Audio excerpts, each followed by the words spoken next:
Words of war continue between Israel and Hezbollah amid heavy cross-border exchanges.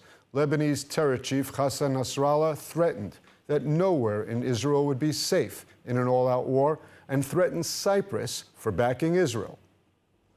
إذا فرضت الحرب على لبنان فإن المقاومة ستقاتل بلا ضوابط وبلا قواعد وبلا أسقف.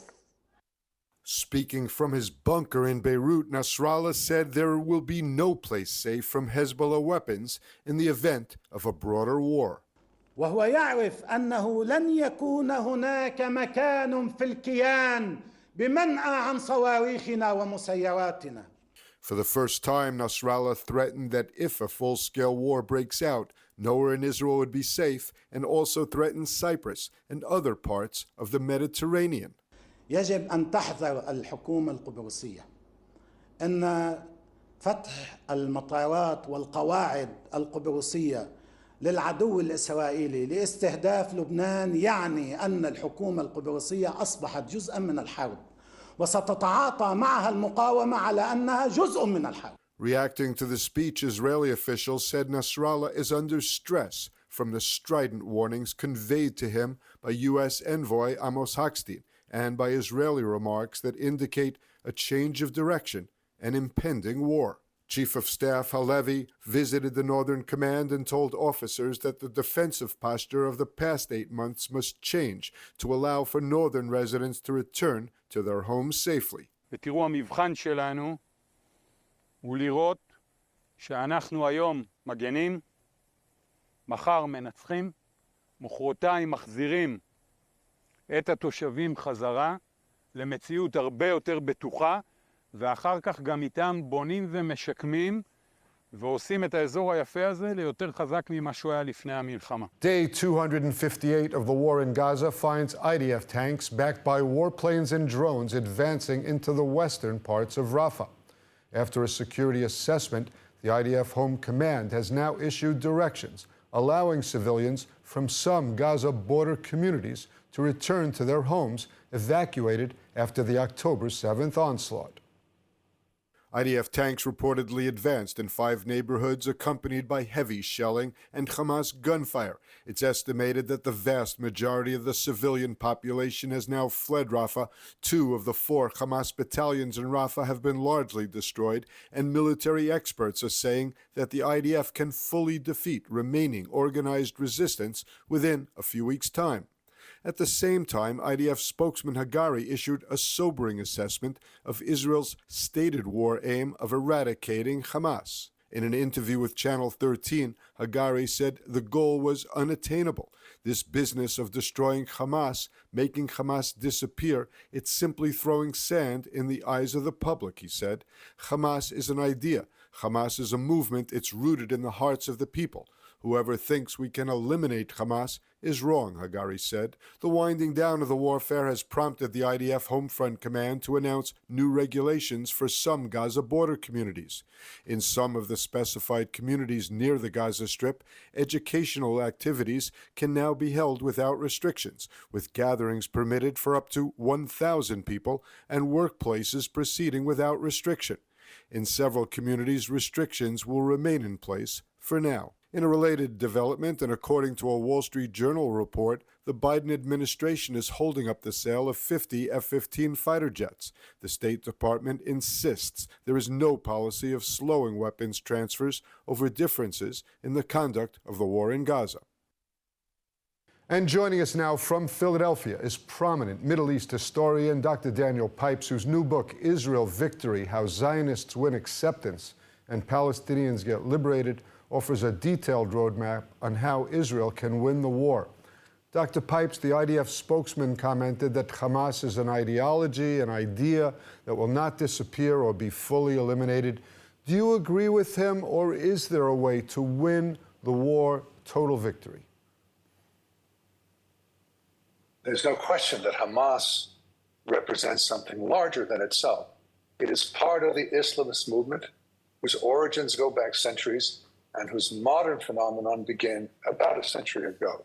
It's big. It's in Iran, it's ISIS, it's all over. That said, I believe that the Islamist ideology in the Middle East has been in decline for about a decade. There are lots of reasons to think this.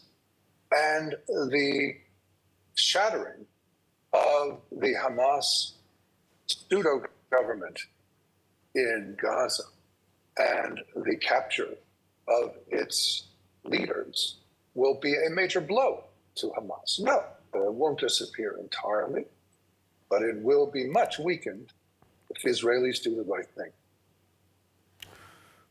Doctor, I just want to skip over to another issue that troubles many in Israel. There are reports that the U.S. is withholding arms that Israel needs to fight the war in Gaza. In your assessment, has the Biden administration been doing all in its power to assist Israel's war effort? Definitely not. The Biden administration suffers from an internal contradiction. On the one hand, there is the president himself and probably most of his senior advisors who have a sympathy for Israel, who understood the nature of October 7th, and who are concerned about Israel's long-term security. However, there is also in the Democratic Party an element that is vociferously anti-Zionist, toxically anti-Zionist, and that wants to support Hamas. The president is running for re-election in, 5 months, and he needs their support. So he is trying, on the one hand, to help Israel, on the other hand, to appease his left wing. This leads to contradictions, and it leads to what I call an oxymoronic policy, where the president does two things at once. By no means is it full-fledged support. On the other hand, it's by no means opposition. It is a perpetually self-contradictory, inconsistent policy that Israel just must deal with and understand and make the best of. I suppose it may not be a good idea to have an open confrontation that the public knows about and is talking about. Let me ask you this. There's been much criticism about the lack of a post-war plan for Gaza and the Palestinians by Israel, by our government. Should that have already been done already? There are reports, for example, that Egypt and others are ready to join a multinational Arab force in Gaza with U.S. backing. Is that likely to emerge? I think there have been a substantial number of hints by the Prime Minister of Israel and others indicating what they see for the future. However, they have not made this into a formal plan and have not committed to it entirely. So yes, I completely agree. A vision of what comes after is urgent and must be a high priority. It's unfortunate that the government of Israel has not made these decisions and made them public. Is it too late to come up with a plan now? The sooner the better. By the way, I talked about a self-contradictory American policy. There's also a self-contradictory Israeli policy. On the one hand, the government of Israel says we'll do everything necessary to get back the hostages, including negotiating with Hamas. On the other hand, it says repeatedly, we will destroy Hamas. Well, you can't do both at once. You can't negotiate and destroy Hamas at the same time, one or the other. And so the Israeli government has followed an inconsistent policy as well. I wish, in both cases, the American and the Israeli policies would opt for the right policy and stick with it. But it hasn't happened, not about to happen. Dr. Pipes, I know that you're an historian and not a prophet, but if you could offer an opinion, how will the October 7th attack and the Israeli response be remembered as a moment in Israeli history and the Jewish people's history? I think it will be seen as the culmination of the failure of Israel's security establishment. The security establishment has an extraordinarily high reputation, and it's deserved in the sense that from the beginnings of Zionism through the Israeli War of Independence and the Six-Day War, using meager means, the Zionists and then the Shuv, Israel managed extraordinary victories against their many enemies, armies, powerful enemies, Soviet Union behind them. All this was extraordinary. But for the past 50 years, one sees an Israeli security establishment, with exceptions, Entebbe, this theft of the Iranian documents, with exceptions, has fared very poorly. 1973 was a failure. The Oslo Accords were a failure.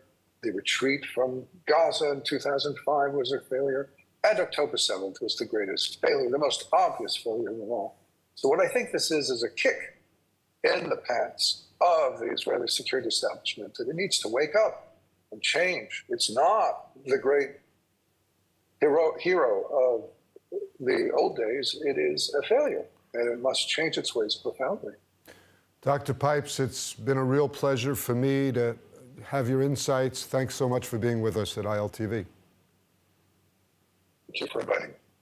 A new poll released by Tel Aviv University shows that Arabs living in Israel perceive the situation in Gaza differently than their Palestinian counterparts in Judea and Samaria and Gaza. ILTV's editor-in-chief, Mayan Hoffman, is in the Old City and tells us more about it.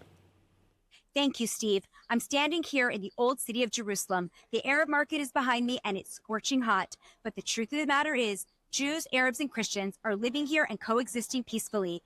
It's not like 2021, when most of our mixed cities erupted in flames over a war in Gaza. Despite the fact that the Gaza war has been raging for 9 months, what we have seen is that Arab Israelis and Jewish Israelis are mostly getting along. Part of that is explained in a poll released yesterday from Tel Aviv University. As we will see, the majority of the Arab Israeli community wants to see Hamas eradicated from Gaza and to remove terror from our border.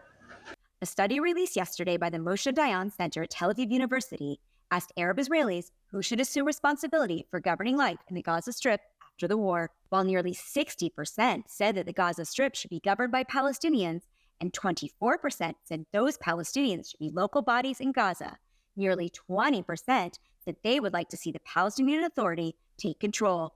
Only 14%, the smallest percentage, said that Hamas should remain in charge. Moreover, over a third, that's 34%, said they would welcome an external non-Palestinian body to govern the Strip when the war is over.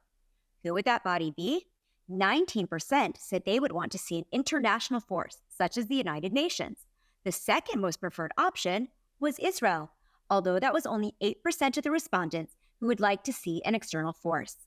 The poll offers an important window into the thought process of the Arabs living in the country, who, like Israelis, appear to want Hamas out of power. The results are also strikingly different from a Ramallah-based poll of Palestinians living in Gaza and the West Bank that was released last week. More than 75% of respondents in that poll said they favored Hamas. Some 90% of Palestinians said PA President Mahmoud Abbas should resign, and 75% said they were opposed to any kind of Arab or international security force. The mother of an Israeli hostage was at the UN to confront the world body that has accused Israel of crimes against humanity. She spoke out on behalf of her own daughter and the 119 hostages still held in Hamas captivity. ILTV's Mayan Hoffman has more. The mother of 23-year-old Hamas hostage Romi Gonen confronted the United Nations on Wednesday in a session focused on a report by its Commission of Inquiry, or COI, that accuses Israel of carrying out the extermination of Palestinians and crimes against humanity. In relation to Israel's military operations and attacks in Gaza from 7th October, we conclude that Israeli authorities are responsible for war crimes, crimes against humanity, and violations of international humanitarian and human rights law, including extermination, intentionally directing attacks against civilians and civilian objects, murder or willful killing, using starvation as a method of war, forcible transfer, gender persecution targeting Palestinian men and boys, sexual and gender-based violence amounting to torture, and cruel or inhuman treatment. The COI report, which was released earlier this month and is being shared with the International Criminal Court and International Court of Justice, details 6 incidents that took place between October 7th and December 2nd, in which the UN Human Rights Office claims it was able to assess the kinds of weapons, the means, and the methods used in these attacks. Israel's permanent mission to the United Nations in Geneva characterized the analysis as factually, legally, and methodologically flawed. And Meirav Leshem Gonen, speaking at the session, accused the report of whitewashing over the crimes Hamas itself committed. The recent report from the COI trivialized the severity of sexual violence experienced by women in captivity by reducing their suffering to mere parading of women as trophies. This oversimplification and dismissive attitude are not only deeply insensitive, but also indicative of a broader problem: the unwillingness to confront uncomfortable truth and the shocking decision to look away and not reach out to help the helpless ones. The international community must not allow political consideration to override our core human values. Energy and resources should be directed towards securing the release of the hostages and the rehabilitation of the victims. We owe all hostages still held by Hamas terrorists in Gaza to do all in our power to release them immediately. I owe it to Romi, and so does the international community.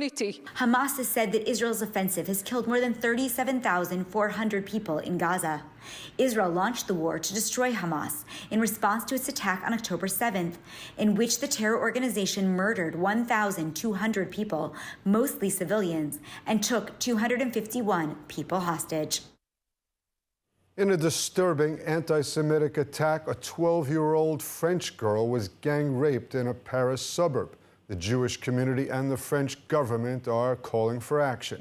ILTV's Rachel Safdie has more details. Protesters against anti-Semitism took to the streets of Paris after a 12-year-old Jewish girl was raped in an anti-Semitic attack. Le Parisien reported that boys aged 12, 13, and 14 were arrested for beating and gang-raping the victim because she had concealed her Jewish religion from her ex-boyfriend, who was one of the suspects. Investigators found anti-Semitic comments and a picture of a burning Israeli flag on the ex-boyfriend's cell phone. A second suspect allegedly told police that he beat the girl because she made negative remarks about Palestine. Mais voilà, mais j'ai une fille de 13 ans, donc je me dis en tant que parent, hormis le fait bien sûr d'être juif, mais en tant que parent, c'est quelque chose, c'est comme si c'était mon enfant. Donc je n'ose, je partage la peine et je suis révolté. Bah voilà, il faut qu'on bouge, il faut que les Français non juifs se rendent compte que nous on est les petits canaris de la mine, quoi. Que aujourd'hui c'est nous, mais que après nous ce sera les autres, quoi, les homos, la femme, les gens qui ne penseront pas comme eux.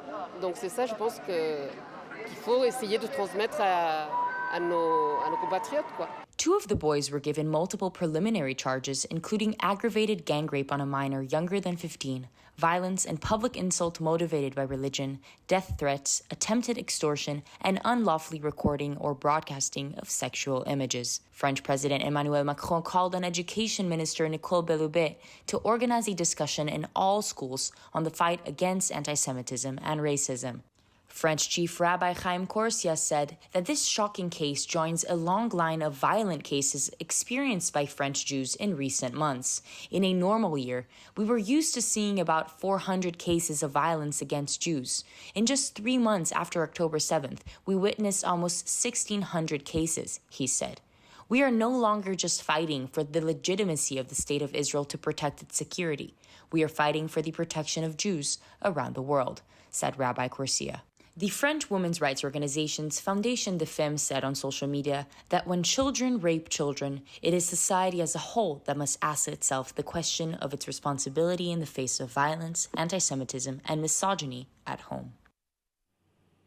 And turning to sports, and just 1 day after the Israeli women's swim team won gold in the 200-meter freestyle relay at the European Aquatics Championship in Belgrade, the Israeli mixed medley relay team won gold in the 400-meter relay. The Israeli relay team won the finals in great style, beating their own national record by more than 7 seconds. Following that, the mixed team finished the mixed medley just 0.12 of a second behind the Polish team, which received a technical disqualification, resulting in the Israeli team taking the gold.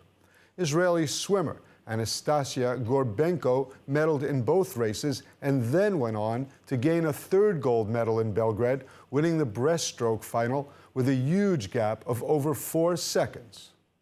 With these wins, the Israeli team has already secured a place in the upcoming Paris Olympics in 4 relay races. And now, if you're not a new subscriber, you may remember the Hebrew Word of the Week, where each week, along with eTeacher, we learn a new Hebrew word and relate it to the Bible, current affairs, and our everyday lives. For more information, the Rosen School of Hebrew, please scan the QR code on your screen or click the link in the description. Welcome to Hebrew Word of the Week. I'm Ariella, and in this segment, together with eTeacher, we explore the beauty and depth of the Hebrew language. We'll learn a new Hebrew word or phrase and see how it's used in the Bible, current events, and everyday life. Today's Hebrew word is chosen. It means resilience in Hebrew. Chosen embodies strength, fortitude, and the capacity to endure challenges and setbacks. It reflects the ability to recover quickly from difficulties and to adapt in the face of adversity. The word chosen holds profound significance within Hebrew culture and history.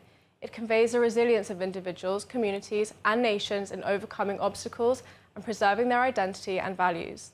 In Hebrew literature and scripture, chosen symbolizes the enduring spirit and determination to thrive amidst trials.